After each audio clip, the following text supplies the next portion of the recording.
Hi friends. It has been a little bit since we've been able to check in on the worms together. And a couple days ago, I had them all open, checking on them. This has been 1, 2, and 3 here. And everybody was doing good, as you can imagine. Bin 3, I didn't really see any worms. Bin 2, I saw a few here and there. Move them over to bin 1 if they were up on the edge. But bin 1 showed a lot of signs of life. The top cover was, I would say, probably 10, 15 worms worming around. And the moisture levels were definitely getting better. And so I was like, let's just let them air out for the day. And it really stuck in my head that, they probably haven't had food in a while. Like, probably at least, if I had to guess, like a good month or two, depending on how we count exactly when they got fed. So I thought it might be time to feed them, especially just because we know that bin definitely has signs of life. So I want to open it up and show you guys what it's looking like. I also use that opportunity to put some of this on the top here in because, there's still moisture in here. And it's a really fine line, I think, here in Colorado compared to what we were dealing with in Florida because everything just seems to dry out so quickly out here. So I was thinking, but this, this to the touch is clearly damp. So I'm not like super worried about it getting too dry. But we do have this kind of filler layer on the top of paper that I've been adding in since we relocated them out of the urban bag in here.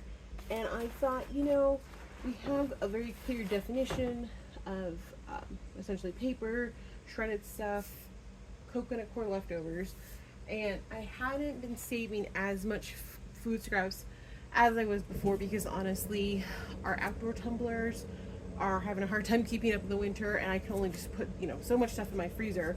But this particular bin I made the other day, once I knew these guys were in here, and it's mostly just like a week or two's worth of berries that went bad, some apple cores, but there's a lot of avocado peels in here.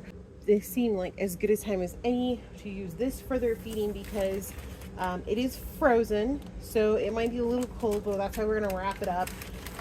But this has, like I said, a bunch of avocado peels in it and berries. So we know they're gonna play in the avocado peels, have a blast, and the berries have a ton of sugar in them, and the more sugar, the more they tend to eat it.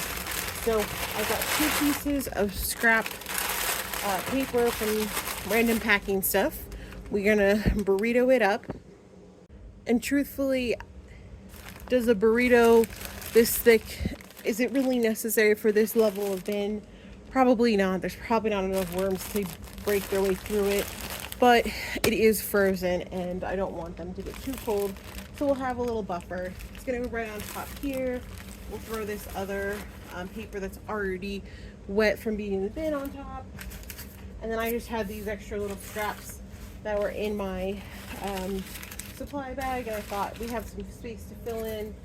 So paper towels, toilet paper rolls are always favorites for the worms because they can play in them, and that definitely seems to help get our population going again. So I don't expect any activity from these guys in this little food section for a while. There's just even though there are worms in here, there's not as many as I would like there to be, and so I know it's unlikely that in the next week or two I'll go in there and see significant improvements with that food feeding, but at least they have it and they can start breaking it down as they look for more delicious food other than the bedding that's already in there now. So the first feeding for bin 1 rescue mission, fingers crossed it doesn't go terribly.